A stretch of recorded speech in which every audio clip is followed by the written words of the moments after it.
You have any announcements you wanted to fit in there real quick before Just we get man, started? hearing pitch night gave me an anxiety attack Me right too. away. Don't make me do pitch night. That just nerves This is immediately. this is a surprise pitch night. You have 5 minutes. Tell us Oh what my you got. God. That's Yeah. just horrifying. I want to do a quick introduction. Everybody knows who you are, but I'm thrilled to be talking to you. Bill's the creator of Spin City, Scrubs, Cougar Town, among others, co-creator of Ted Lasso. I'm probably going to be trying to learn as much as I can too, just as you guys are on this call. Yeah, we just thought we'd have a conversation. Feel free to ask questions during this, and we'll just kind of interject and kind of talk about pitching, but also probably move into just kind of any topic about about writing and any advice we might have. But my first question is, how's your pandemic? Is it everything you dreamed it would be? Oh man, it's everything I could hope for. The Yeah. I got nah, we I have a big family. I have two boys that are relentlessly annoying and very, very dumb, but they're fun to hang around. So it has been one ridiculous game of cornhole after another to see who picks what crappy food we eat. So I'm glad to be through it. And is it Skype like all day long for Yeah, you? man. I mean, look, not to take it back to this, but I mean, it's a bummer to be in doing this. The part of the fun of TV writing and why people gravitate towards is kind of that feeling of community, and getting to be around other people. So that part has really sucked. There's new writers on Ted Lasso that, that started the second season that I've never met face to face. That was very, very weird. Wow. Um, so everyone here is kind of on the verge of breaking in, like looking for those first breaks, kind of how they're just getting started. And I always find this really interesting with writer friends to find out like how someone started their career.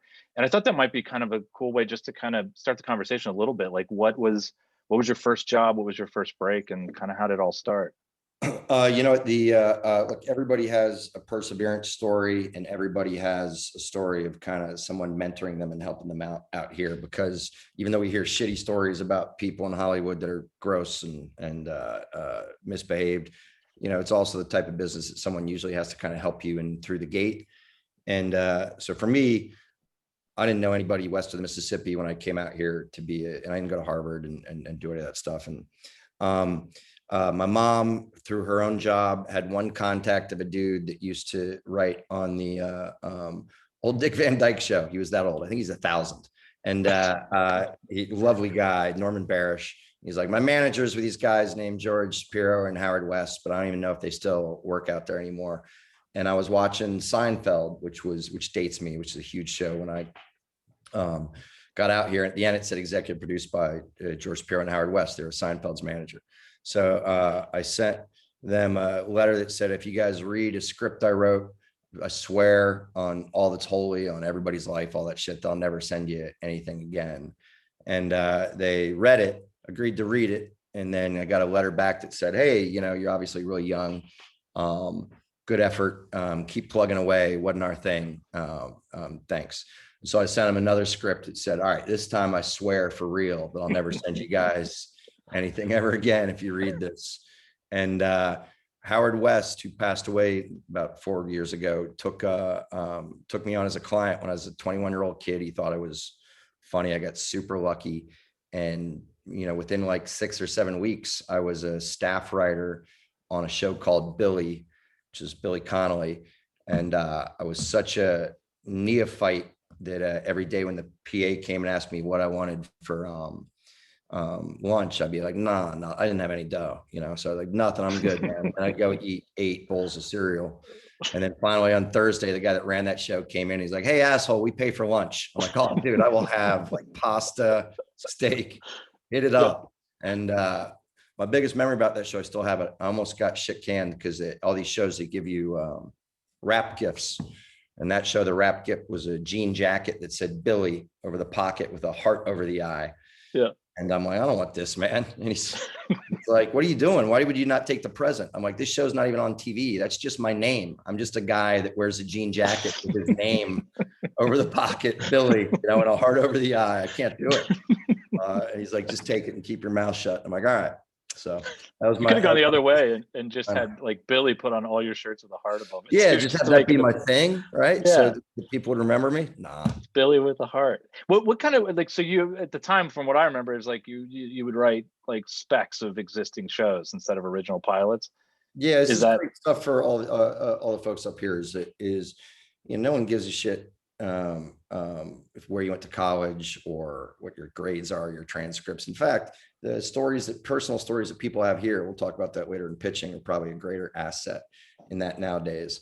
And back then, your whole resume was you'd have specs, 6 or 7 scripts, that you wrote versions of other people's shows to show that you could write, a multicam, a family multicam, an edgy show, a drama, and that you're basically trying to lie that you were really fast and good, and B, that you could do everything. I mean, lie, I used to cross my fingers that somebody had a bunch of specs written, and I would always, someone's like, hey, I'd love to read something. I'm like, what do you want to read, man? You pick it. And I would hope that you would pick something that I already written. And if he did, or she did, I would go, all right, I don't have one of those, but give me like 3 or 4 days. I'll see if I can jam one out. And then I'd give him, a script that I worked on for months. It's changed because of the technology. And what I mean by that is that we now live in a world that when I hire writers, especially people that are just starting out, it's when you get their packet of material, it's very common to get something that they have shot or produced themselves, even if it's on their phones, or just a sketch, or a short film or anything like that. And I don't mean that it has high production value. You just often see it. I tell people this because I didn't hire the kid because of this. I hired him because he turned out to be a good writer. But there's a kid named Mike Schwartz who sent me a DVD back when there were still DVDs, and it said Mike Schwartz writing sample. And because I'm lazy and it's better than reading a script, I popped it into my computer, and it was just 7 straight minutes of him at a computer writing. It was a video. He set up a camera and took a video of himself writing 10 minutes. And I watched that. I'm like, this kid, if this keeps going on for more than 3 minutes, this kid has balls. I'm definitely going to meet him. That's amazing. Yeah. Do you find, by the way, with because I remember Kat and I were staffing on something. This was like 6 or 7 years ago, and the executive sent a Twitter feed, and I remember at the time we're like, "That's crazy," and maybe it was a little longer ago than that. And it's like now I feel like that kind of supplement is a decent thing. Are you finding like, okay, well, you get that, it's like that's a way to get in to make me want to read your script? Is that kind of what that serves as most of all? Yeah, without a doubt, I think that you have to say the caveat is agents are crafty, and you're often littered with people that aren't yet writers that have, or TV writers that have an article, or I randomly had a meeting with the dude that invented the term FOMO because he's an author, you know what I mean? And so I think you have to have the backup of some written material that you're really, really proud of. But yeah, that stuff, anything, just as inherently assume that anyone that does what I do is overworked. And if they like their family and want to have any time to themselves, they're going to have that short attention span theater thing of really wanting to be caught by, whether it's a Twitter thing, a quick article you wrote, a sketch you wrote, a speech you wrote for your graduation, any of that stuff. I've read it all. It's fun. Yeah. And are you a believer in this? Because I'm always giving the advice, like if it's a single camera show, I would rather read a 29, 30 page script. And if I see 38 pages, I'm like, oh, geez. And there's something shorter to me as a sample is always better. It's leaving me wanting a little more, but it may be just the lazy thing you're talking about too. No, John, you're inherently, look, one of the things, I'll tell you all the reality that you face, even if you get lucky enough to just sit down and shoot the shit. I don't mean like showrunners are special, but if you get access to one, under the guise of talking about their lives, since they're all narcissists, myself included, everybody's aware that you're ultimately looking for a gig, you know what I mean? And because we all were once as well. The one thing I say, and this is a lesson for everybody here, and it is uniformly true.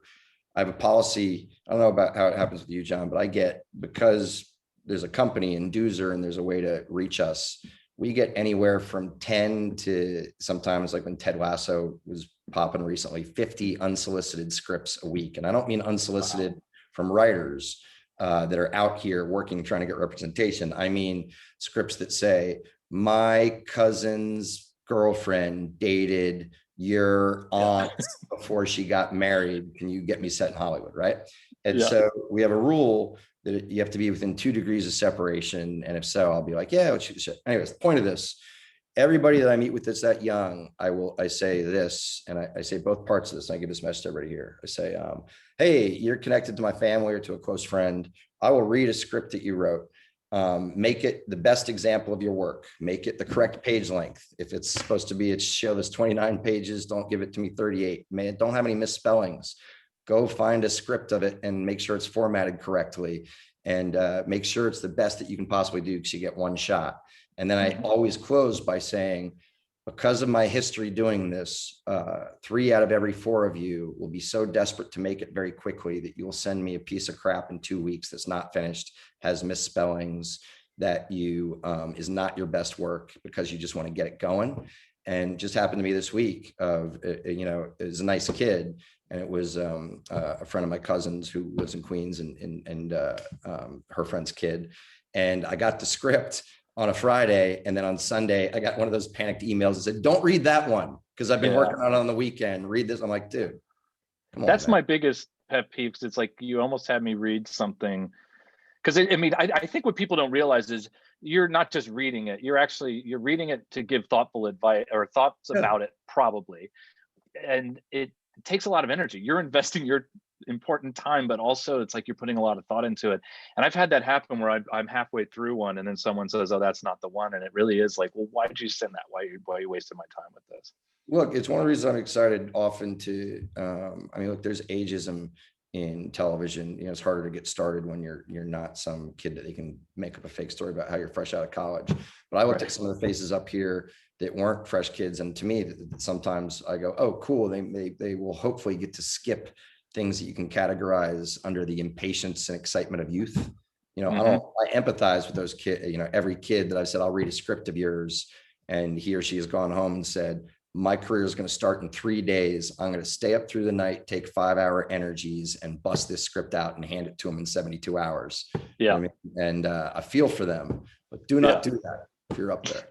No, I did. I sent my first script in with a writing partner before I teamed up with my wife. And I sent it, do you know Cindy Shupak, that writer? She's a comedy, right? So I sent it to Cindy. I'd met Cindy and her partner at the time, Ellen, and I'd sent it to them, and then they were going to read it. And I literally was like, I'm in. Before I even heard anything, I quit my job in New York and I moved to Ohio to live with my parents while I could get the money to buy a car and go to California. And then they took forever to read it. And I was like, oh God. And I wasn't about to tell them, like, I quit my job and I'm living. I did everything waiting for your response. But it was the dumbest possible thing I could have done. But a lot of times I think that comes from this desire, like the kind of desire you need and the kind of drive you need to make it in the business. Is if you're really driven, it's just, that's the dangerous thing. You got to make sure you're putting your best work forward, even though you're really driven and you want. And well, you bring up a harsh reality, which is, there's an element of how long can you survive? If you can imagine yourself doing anything else, go do it. A, and B, how long can you get by without, doing what you really be wanting to do, and still, have enough hours in the day to be a writer in your free time, which is the worst part of everybody's writing career, when they're making money to pay the bills. And, but I do believe that the one thing that I always try to tell people, especially in groups like this, and I know you believe this, John, is when I was out here in my 20s, the thing and it still blows me away today. If you have finished 3 or 4 scripts, start to finish, worked on them, made them really good efforts of what you can do, you are immediately ahead of about 70% of people that call themselves writers. And I know that's super duper cynical to say, but I can't tell you how every writer I know, their past is littered with the conversations of, oh, you're a writer, I'm a writer too. And you go, what have you written? Nothing yet, man, but I got shit up here. Right. It's just ready. Yep. So that's the most encouraging thing I can say is you recognize it in yourself. If you're creating material and not just going, oh, I'm hopeful that one day soon I'll be able to create material, you've separated yourself a little bit from a pack.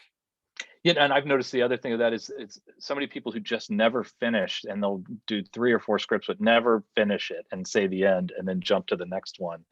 And I just think you learn so much just finishing that script. Even if you're like, this is a terrible ending, I don't know what it is, I've moved to the next one.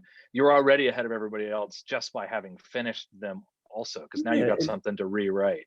And aren't you, I mean, everybody here too, aren't you slightly skeptical of anybody that says they anybody that says they enjoy writing? To me, I feel they're a sociopath and they're Yeah. eventually going to want to wear my skin. You know, it's just, I think it's awful. I mean, having written something, even if it's a piece of shit that you finish and it says the end, Yeah. you know, oh my goodness, then you're like, oh God, I finished this, you know, Right. and I am, you know, I'm so doubtful immediately if someone's like, yeah, there's nothing better than just being in a room with no windows and writing. That's just heaven for me. Like, you Yeah. got to stay away from me. That's There should all. be a national list that's compiled of people who say that, so we can just keep Oh, an eye on them. it was so Do scary. you do you have a process where sorry, no, we'll get to pitching in a second, Yeah, yeah. where my wife and I, when we write, we call it, like, I think it's the guerrilla draft, where it's like, okay, this is just, we throw it up, it's horrible, but we have that thing done that now we're rewriting. But I have writer friends who it's like, and we outline and we do all the things in the process that we would do. But it kind of saved us, because when we first started writing, we would try to sort of make everything perfect at the beginning. And it was almost like if you're making a sculpture, you're making the eyes perfect out of stone, and then you realize, oh, the rest of the rock isn't going to work for this thing I just built. Yeah. And do you mind talking a little bit about your process, even when you were Oh first man, starting out too? it's everybody has a different thing. I think what you do is really common. You know, I've heard it called a spit draft, you know, Yeah. and when you're on a show, one of the, you know, everybody here will acknowledge it's so much easier to rewrite than it is to write, you know, in a vacuum.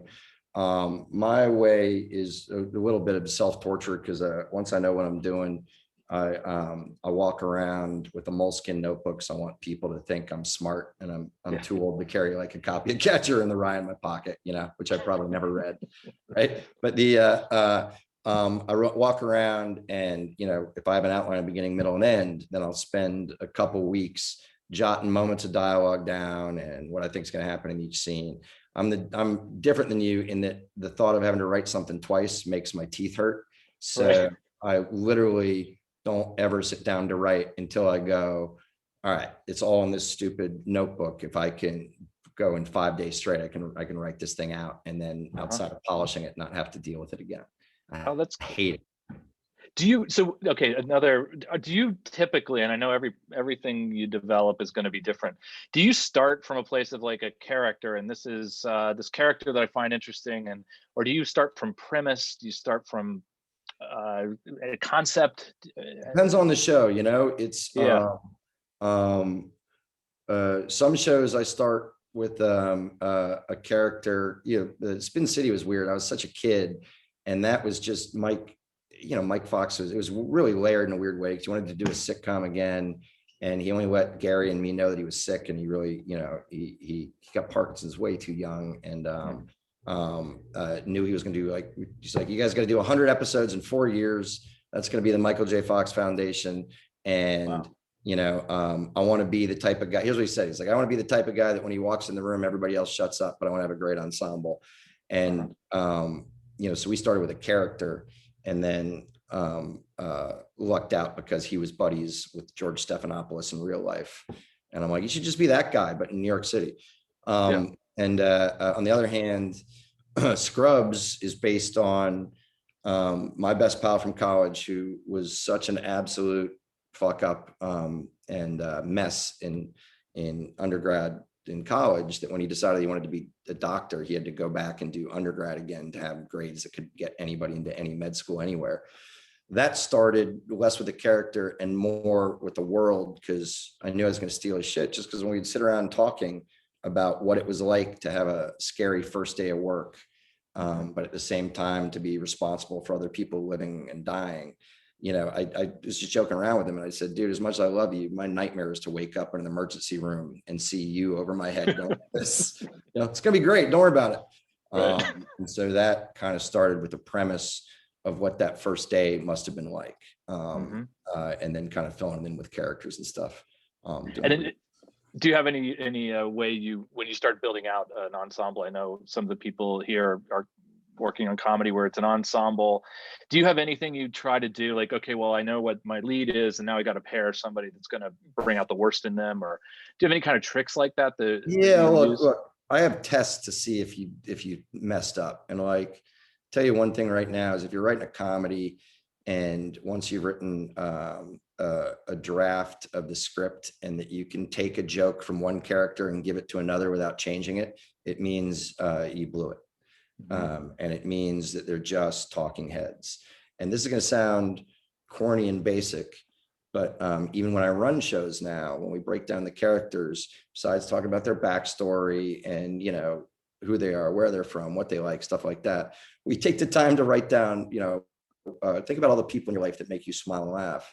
We take the time to write down what makes them funny, and making sure it's specific. And because otherwise it's so weird, and it's no one's fault but yours if you created the world. Think about this in writing a pilot. When you start a new show and the first 5 drafts go out, they'll come back and a different one of the characters will be sarcastic, and a different one of them will be a long-winded storyteller, and a different one of them will be goofy, because no one's sure, you know, who matches up with who. So that's number one. And then number two, I guarantee you, writing comedy, but also the few times I've written drama stuff, the second you at least start with a core of somebody who you have really met, that is really in your world, and you're not inventing a fake person. And I don't mean copycatting and stealing a light, but you know, the second that it's authentic to you, it's authentic on the page. So especially in pilots, I try really not hard not to be full of shit, because otherwise you end up doing like the, oh, and this is the funny wisecracking mom. You know what I mean? It's just never rings true. Well, this is actually probably a good transition to pitching, at least in my life, because the place we always start is a lot of times, you know, any pitch that we'll go out with, we'll usually have a personal story about how this connects us. And I don't think we're alone in this, where we might tell a funny story and then we'll kind of get to, well, that's what this show is about, right? It's kind of about that time in your life when this sort of thing happens. And we usually do pull on something, either it happened to us, happened to a friend, or we make up that it happened to a friend, probably because it seems like you've now, even if an executive is hearing that, they're like, oh, wow, it's a real person. So I'm already over the hurdle of, is this just make believe or not? But so when you're, I'm annoyed, man. You stole what I was going to say, because, you know, this is a group right here that I was going to say pitching. If you don't attach it to your own personal story, even in that anxiety inducing pitch night that you'll have coming up, I just think it's it turns something that's so stressful into kind of just an easier process situation. And by the way, I think sometimes people think that directly means, oh shit, whatever story is happening to this character in their world has to happen to me directly. And it does not. Do you know what I mean? To me, I've heard pitches, you know, that I thought were great, where someone has told a personal story of, this is what happened to me, you know, and at the end, this is why I was so embarrassed. Oh my God, I feel like dying. And anyways, that's the exact feeling our main character, John, has in this first scene when he walks out thinking he's going to see this, and instead he sees this. Do you know what I mean? So there's a way to tangentially connect anything from your life into the vibe and the story that you're telling. I think it's the most important thing about pitching. You notice you said main character John, and all my lights went on behind me. I like that, by the way. You have lights cued by your name. See, it's a narcissistic showrunner. Right? Yeah, it is. One of the things I did in my house is when anybody says my name, all my lights come on. It's just so. Yeah, and if you bring up any high school accomplishments, different lights turn different colors. It's amazing. Okay, so I was wondering if you could tell, like, so shifting fully into pitching, like one of my favorite stories about a pitch I've ever heard was one you told me just about the process of pitching Cougar Town, how that came about. Man, it makes me look bad, but I like it anyways. All right, so I've had horrible pitches. The one thing I'll put out there for people, just so you know, is anybody that you like or admire or you dig their work has just absolutely eaten dirt in a pitch before. I pitched, Scrubs was owned completely by Disney and ABC, and it was on NBC. And the reason was 100% true story. And I'll even shout out his name. This guy, Lloyd Braun, had just traveled on the red eye. And I was about 15 minutes into pitching Scrubs, and he was leaned back in a chair, sawing wood. I was just absolutely snoring. I looked around the room. I'm like, how do you guys think this is going? Because I don't feel like it's going that great. It was such a drag, man. And but anyways, Well, I think every writer's had some kind of, my very first pitch, Kat and I were pitching Dana Walden, who had one of those doors at the time that you would press a button at the desk and it would slam. And we had this whole elaborate pitch setup where it's like I was going to start and I was going to tell these funny stories at the beginning, and then I would shift over and Kat would kind of, do more of the mechanics of what the show was. And I've never had a panic attack in my life. And we were sitting in her office. She closed that button or hit that button and the door slammed shut. And then she sat on the sofa across from us. And I seriously, like, the world kind of just shifted. And I went to take a sip of water and I noticed like my hand was shaking, and I slammed down my water and I just interrupted. Kat and Dana were having small talk. I just turned to Kat and I was like, why don't you start? And I didn't talk the entire pitch. Like, somehow Kat recovered. And I realized it was one of the most, it was like such a stressful, exhausting and hard thing to dive into. I think it's good to share these. Like the Cougar Town one, the value of this story, just so y'all know, is that if there were a science to this and if we knew it was going to work, we would tell you. We wouldn't guard it like some kind of secret ingredient in a barbecue recipe. The maddest I ever got was I knew that Kevin Riley, this dude, he desperately wanted to do a show about an old person and a young person living together. And no matter what you pitched, he was going to try and turn it into that. And I got really mad because this kid that didn't have a lot of experience sold a pilot to him called Shrimpton. And I'm like, how'd you sell this pilot, man? I can't get this guy to buy anything.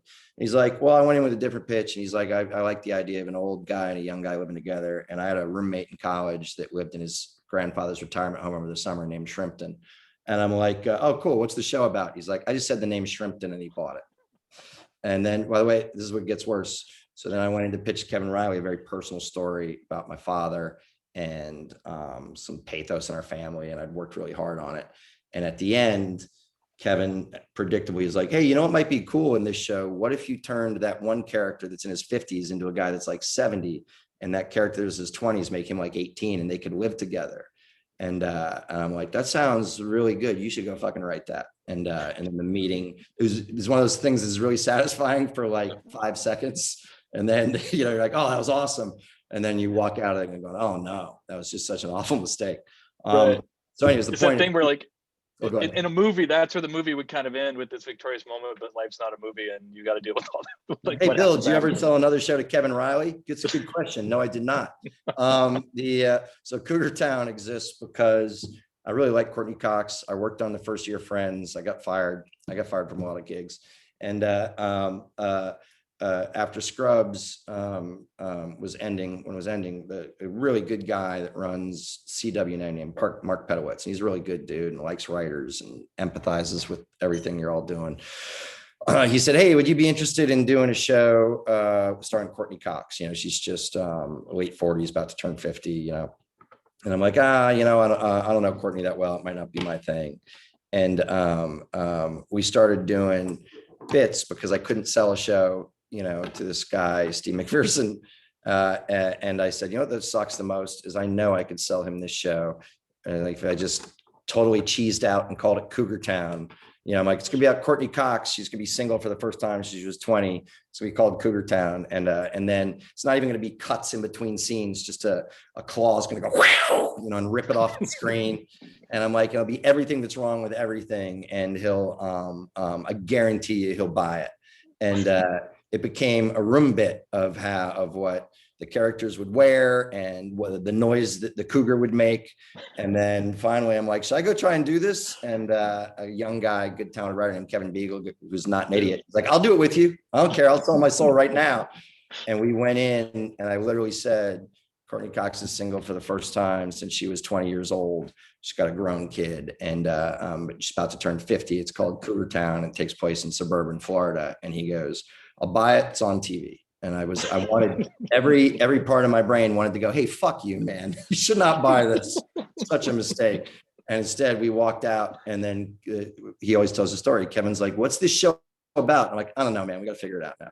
And that show, in a cool way, first 6 episodes were about what we pitched. And I thought it sucked, but it was eventually kind of a good show, And point of that story is not that it's ridiculously unfair and easy for some. It's that I want you to remember that that was sandwiched around me trying to sell something that I had worked on for 6 months about the most important person in my life that had tons of pathos and truth to it. And I couldn't. Yeah. That's amazing. I loved where that show went. It became like such a good show about friendship and relationships, and it just developed. There was a show called Cougar Town. At the end, it was just about how, as an adult, you essentially drink wine and hang out with the people in your neighborhood, and that's what adulthood is. I don't think anybody was dating anybody. It was very, very weird. And you couldn't have gone in and pitched that, and they would have said on the air just from that description. Think about the weirdness of the gig you guys have all chosen and gals up there. Is if somebody went right now I want to do a comedy about a guy that used to play baseball, but now he's an alcoholic and he owns a bar for some reason, and most of his life is just trying to hook up with different women. And then this really smart woman gets hired as a waitress, and they both hate and love each other. You could never sell that. I don't know how they did. And I still try to watch Cheers every few years. It's so well done, you know? Yeah. 100%. So now with your company, you're on the other side, you're hearing pitches, I'm sure, right? You're having people come in. Do you, we got the advice once from a writer who said, "Oh, well, I think of a pitch as like it's an onion, and you gotta start with the biggest thing about it, and then peel the skin more and more as you get to the kind of the minutia of it all." I don't know if it's a good analogy or not, but it struck us at the time where it's like you want to start with the biggest idea first. Like, okay, well, it's a dark comedy, so now I know I'm listening to a dark comedy. It's about, and do you have any advice on when you're hearing a pitch, what makes you kind of key in? I'll tell you two things. This is going to be weird. It might not be something people have heard before. It depends where you are in your career, and I'll tell you why. It's something that I really look for, is that TV on some level is about execution more than the idea. Okay, and what I mean by that is you'll find that these streaming sites and networks, it's a big deal to go, I'm going to give this person that's never done this before, if it's a half-hour comedy and I'm going to make 13 of them, I'm going to go ahead and give them $52 million. And then I'm going to cross my fingers. And by the way, if it's an absolute piece of shit, there's a chance I'll lose my job over it. So my point is, if you've done it before, I often tell people to start with, this is what I do when I run shows, and and how I try to develop characters and how I try to block, just as a quick intro. By the way, you'll find that buyers, the second they think, oh, worst case is this is going to be a noble failure that I'm not going to get punted myself for, that's great. And then I do say, for those of you that are neophytes, if it's a first opportunity to pitch, it should be a big idea, because one of the things that I've often been struck by is, is somebody that is, or at least have a piece of talent attached. Because if you're on the front side of your career and what you're coming in is to go, it's kind of like Broad City, except the two girlfriends are going to be a little older, but here's why it's funny. And then you do lots of funny stuff. That's not, as a buyer, that's not original enough for me to go, I'm going to leap over the fact that this person here has never, ever run or sold a show and buy this very non-specific general idea. So I personally believe in big swings if you're on the start of your career, only because I found myself often remembering them, even if I don't end up working with the person, and bringing them back through my world. And there is no harm in talking about, at least a little bit, what you believe to be important about characters and specificity and the world, in a way that you can smoke and mirrors that shit if you haven't run a show before. Otherwise, I agree with exactly what you say. We all know it. There's a backwards style pitching and frontward style pitching, in terms of, some people come in and be funny, talk about the world, and then you talk about what story you're telling, the characters, and what the pilot episode is. When I say backwards, I did one the other day that I'm like, hey, look, this is based loosely on something funky that happened in my life. Here's the pilot story. And I told the generic story like you would tell a story to someone at the bar. And then we went backwards and went, here's the characters, here's the world, here's how it comes a TV show. But I do think the onion thing is a good analogy generally, because if it seems jumbled, you're going from characters to pilot, you know, and from pilot to what the series is, Yeah. your newness and inability to maybe juggle in 9,000 things you have to, in actually doing a show, it'll show, you know, that, Yeah. that you might not be ready. I'm also a personal believer in get in and get out. You know, everybody has a different philosophy, but I've always had the philosophy of the more you talk, the more likely you are to stumble onto something that the buyer hates. You know, you might be cruising along, going great, and then you're like, and then there's this older sister that always beats up her younger brother, and then that dude goes, "My older sister used to beat the shit out of me. I'm out."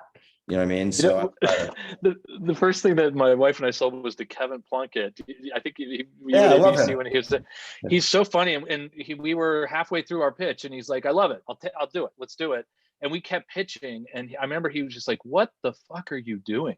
I said, "I love it. You need to stop talking Yeah, man. immediately because the Take next yes thing for an you answer, say." dude. Yeah, exactly. That's what it was. And I'll tell you another trick that makes them think that that you're not unprepared, and I've done it often.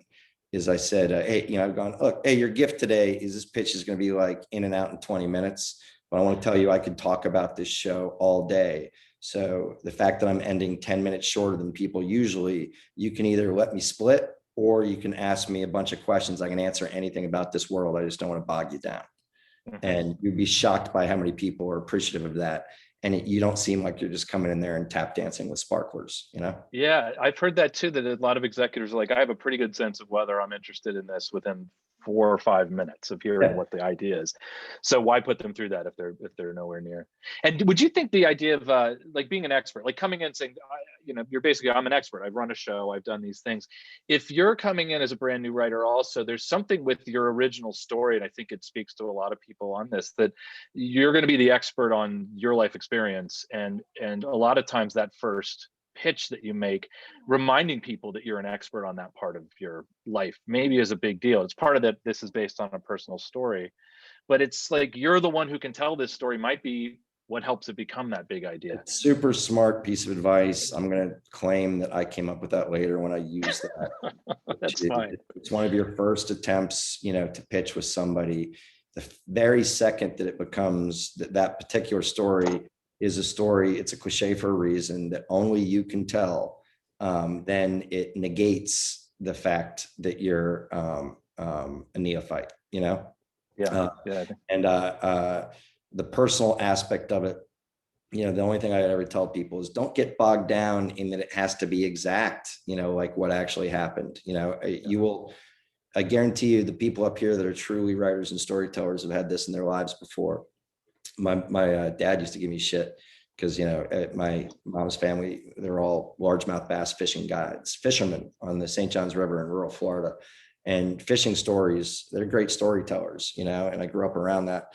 And my dad would tell a story that I thought was pretty good, but I'm like, it's good, but you got to change the ending. And he's like, you're like, that's what happened. I'm like, that doesn't matter, man. The ending's a snore. And you got like a good 3/4 of a story. You got to find an ending to that or never tell it at dinner to your friends ever again, you know? Yeah. And so so yes, make it your story.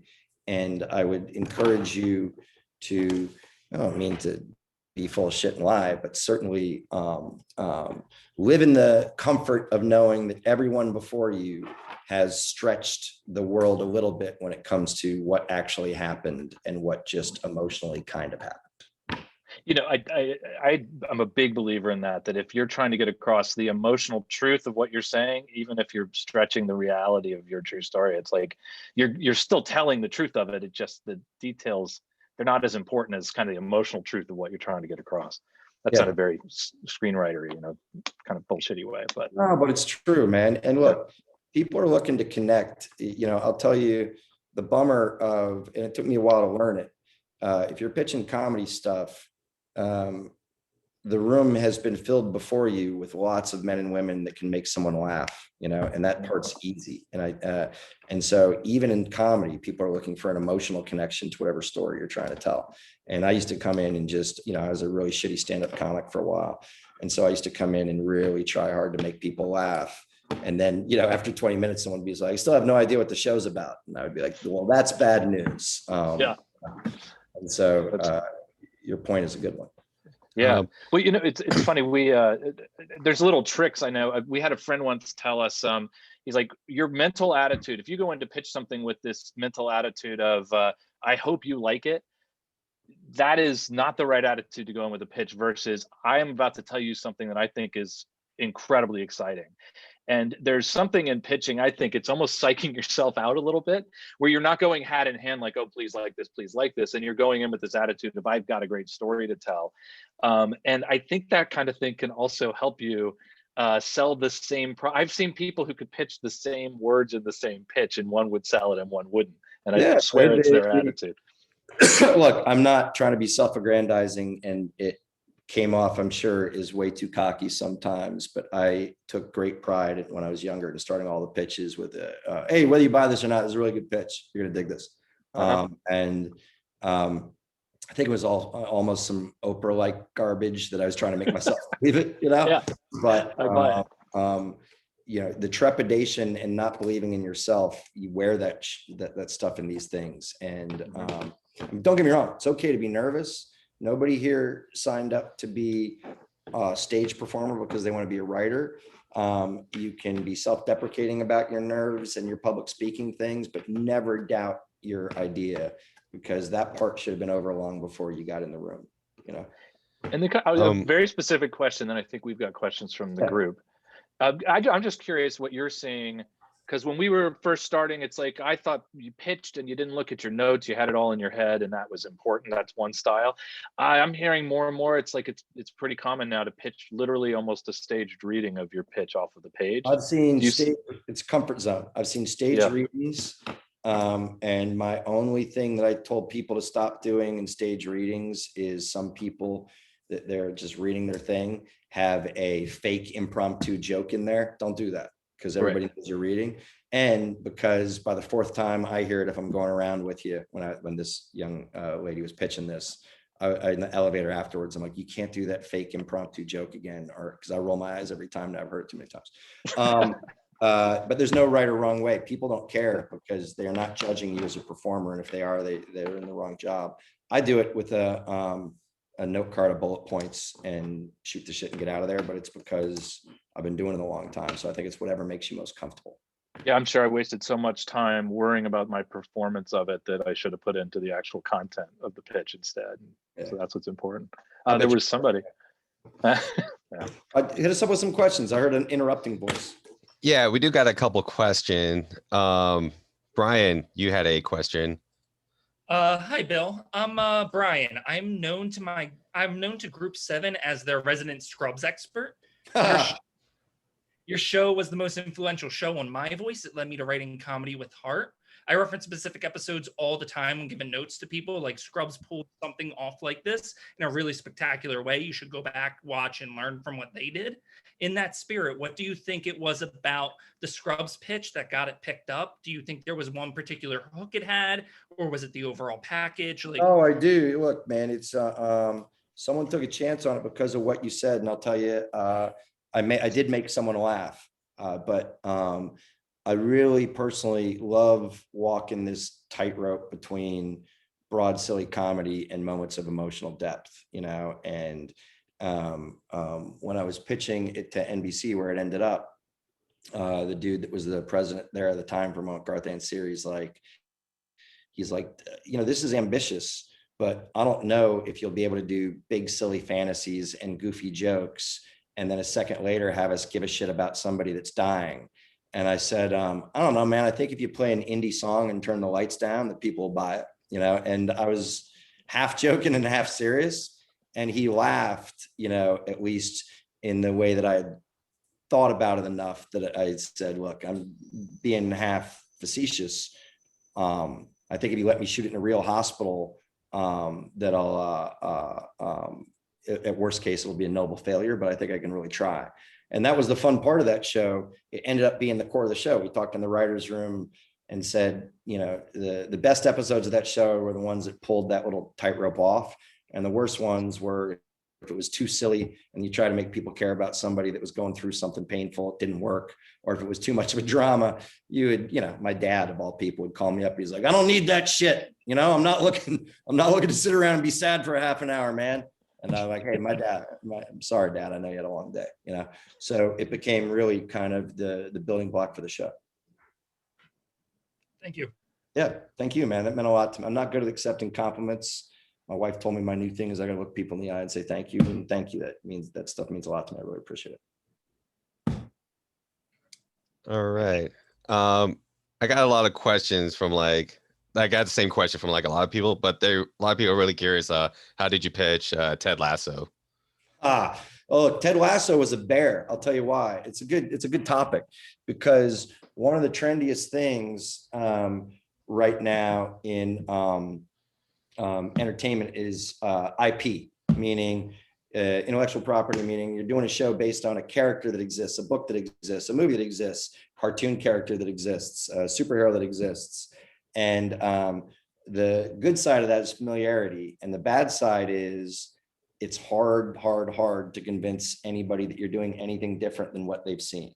And what I mean by that, look, imagine how hard it would be if somebody was really familiar with the Archie comic books to go, I'm doing Riverdale. All the Archie characters are going to be sexy and it's going to be like a noir murder mystery. You'd be like, what the fuck are you talking about? And the hardest thing, Ted Lasso, and the reason only one place bought it was if anybody saw the original videos, they were super goofy and funny. Promotional films more than commercials for the Premier League.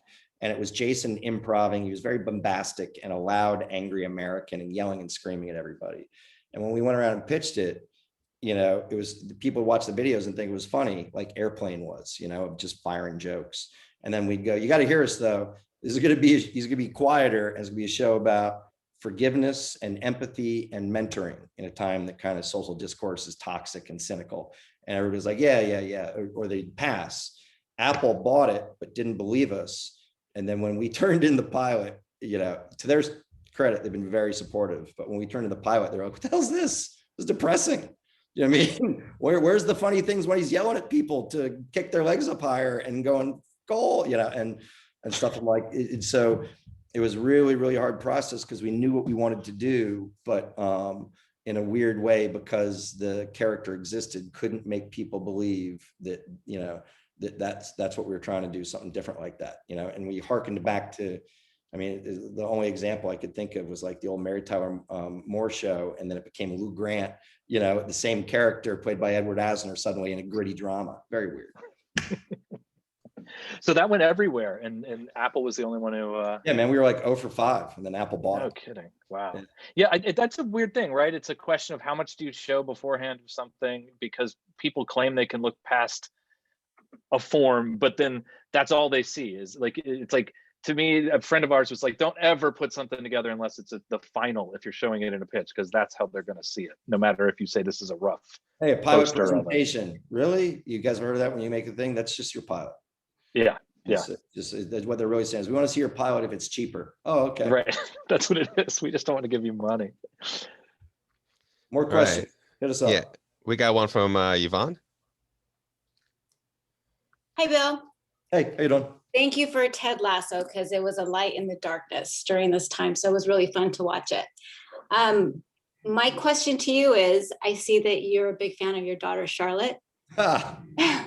It would be fun. Are you planning on writing a comedy about a dad's experience with by the way, such a good question. I will incorporate how painful this is. So those of you that don't know, my daughter is truly a burgeoning pop star. I have nothing to do with it.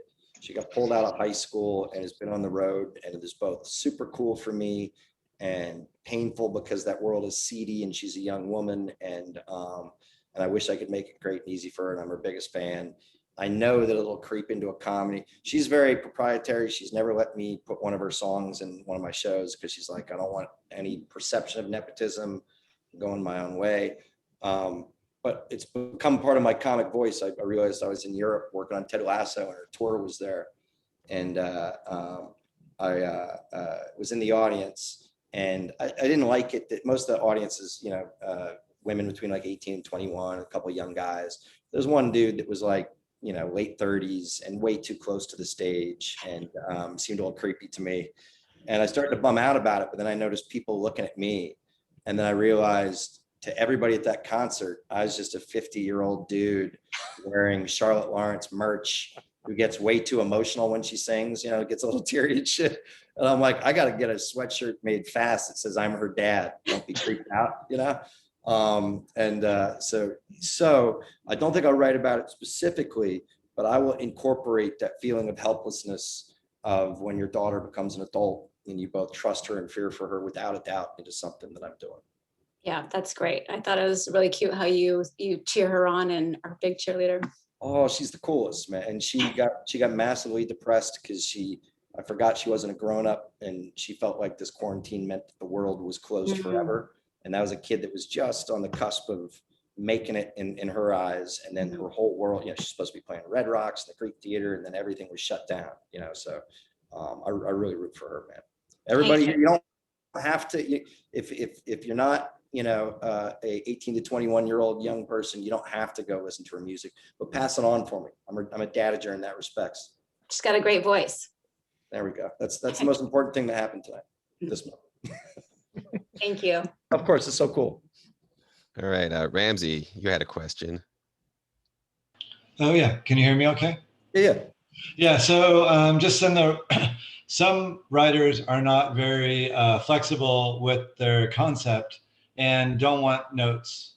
And so being not worthy, right? Like I'll do whatever it takes. Can you say like, I'm super open to notes and I'll change anything just to kind of. Yes and no. This, by the way, it's a great question in pitching. Okay. And I'll tell you why is I, by the way, have reached a point in my career that I could say, I don't want to take any of your notes. And I'll tell you why I've never done that. It is a team effort. The amount that people go into trying to launch your show, promote your show, help you financially support your show, staff your show. If you give everybody involved the pride of ownership, the likelihood of success doesn't mean that you have to take all the notes, but there's so many tricks that you learn of the trade to go, I hear you, I'll think about it. And you come back later, you go, hey, we weren't able to do what you suggested, but it led us to something great that it didn't lead you to. I think it's worth that time. Okay, that's the A. The B side of it is if you're too open, my friend, there used to be this bit about, we used to it was a cliche almost. You're like, oh yeah, I'm going to go pitch this great show about a young married couple that just have a baby and what that really means when that happens to you in your 20s. And when you come back, you're like, how'd it go? Well, it got picked up and it's pretty much the same, except the kid has superpowers, but otherwise, otherwise it's exactly what I wanted to write. And you have to temper what I said on here with the fact that if you take notes that you don't inherently believe in and the show fails miserably, and there's no worse feeling than failing with something that you wish you weren't doing, and that did happen to me early in my career, because rightly so, they don't take any responsibility for it when it's done. And they go, hey, you took all my notes. I really appreciate it. This sucks. There's no world that they go, this isn't any good, but you took our notes. So we're going to go ahead and let you fix it and put it on TV. That never happens. So you got to find your path right through the middle, man. But it's a great question. I'm a big believer into you wouldn't be going into TV if you weren't into the collaborative process in the first place. I always think too, it's like these executives, they got into show business because they want to be part of show business, and to include them, it's making them get to do the thing they wanted to do. And the more you keep people on the outside, the more they feel like you're keeping them from what they're trying to follow in their career. And I think it can really backfire. I would be the same person. You get people that are even subconsciously actively rooting against you. It's very weird. Yeah. And by the way, the other thing that you'll find is just like there's annoying people in all careers and jobs, there's people that are also really good at this gig and that see shit that you don't. The dude that runs my company now gave me the best note ever. It was really frustrating because the thing that you'll find as you reach out to other writers and interact with each other is what we hate in notes is when someone pitches a fix. I'm horrible at responding to that when someone's like, hey, have you guys thought about maybe these two characters almost kissing? I'm always like, no, there's 12 of us in a room for the last 8 weeks. And you just came up with something in 10 seconds that none of us came up with in those 8 weeks. Makes me crazy, right? On the other hand, I almost killed him. So the guy that runs my company now, his name is Jeff Ingold, and he was running NBC Studios at the time. And then he was the head of NBC Comedy. And he called me up. This is how he gave me a note. This would torture any of you here. He called me up. He goes, hey, you know, I'm a big fan. It's the first year of Scrubs. You know, I'm a big fan of the show, right? I really dig it. I'm like, oh, cool. Thanks, man. Thanks. And he goes, yeah, yeah. And he goes, and I read the newest script. I got one big note. I'm like, oh, fine. Let's hear it. You know, I'm amped up. And he goes, at the act break, I know you want me to really care about what's going on with JD and that patient that he screwed over. I'm like, yeah. He goes, I didn't give a shit. And then he just shut up. And I went, what? He's like, just wanted you to know, I usually care so much about this. I didn't give a shit about that one. And I was like, you're wrong. You're blah, blah, blah. He hung up. And then I went into the writer's room. I'm like, dude just said he didn't give a shit about the act break. And by the way, a couple of the other writers like, you know, I don't really give a shit about this one either. And we fixed it. Do you know what I mean? And the cool part was, man, he came at it from a way of, I dig the show. He came at it from a way of going, I know what you're trying to do. And then he didn't say, and here's how you fix it. He just said, this is going to bum you out, but I didn't fucking care, you know, and I usually care. So even working with each other, that's the difference between a good note and a bad note to me. I don't know. Good question, man. Good stuff. Anybody else hit me up? I almost have to zip off to, and by the way, all organizers of this, I'll gladly come do any other things that you guys want. I love groups like this. But I have to, I'm sorry, everybody, I'm gonna have to bail quickly tonight because they're doing a night shoot in London. And we talked, I'm actually speaking with the director there at about 4:10 a.m. his time. But can we do like a last cool question before we wrap this stuff up? Anybody got one good one? No, I mean, we can let you go. Since hey, we got like 1 minute left. Nah, man, you're fine. What, just out of interest, what is the pitch thing that's coming up? So the event is the pitch night, and it's basically when everyone pitches the project they've been working on for this last year. So it's the culmination of a lot of hard work from everybody. It's, And how much time do you give them? we're usually about 5 minutes. We're trying to get a little bit of leeway here, you know, a couple 5 extra minutes. minutes, but it's tight. It's short. Yeah. 5 minutes is rough, man. But if you get that skill set that you can put it together in 5 minutes, man, kudos, hat tip to you. Thank you, John, for doing this, man. I really, Yeah, I have a quick question. And maybe Yeah, you hit can me. just, yeah, can you just really quickly tell us all of the plot points of Ted Lasso season 2? Because Oh, yeah. I cannot wait for the show. It's good shit, man. It's good. It's so weird, by the way, working for Apple, it's a technology company. They're Yeah. so guarded. Like they treat scripts like computer secrets.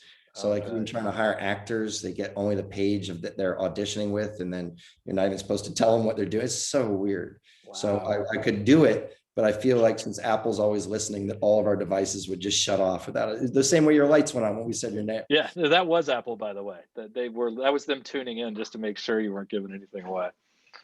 So, well, cool. This was great. Thanks so much for your time, and this was really interesting.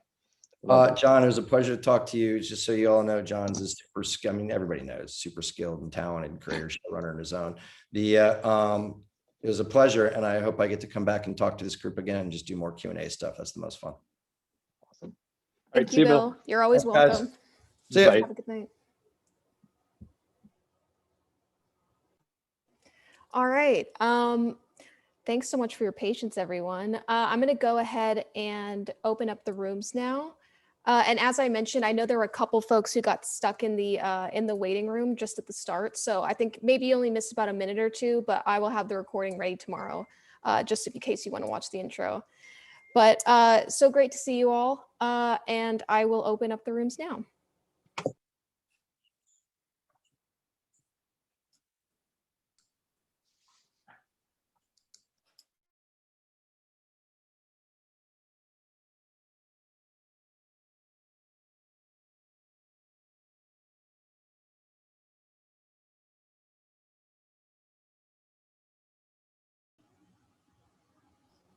Hey, Ian, I see that you still need to be assigned to your room. Yeah. Let me try something. It's not letting me click your name. 1 second.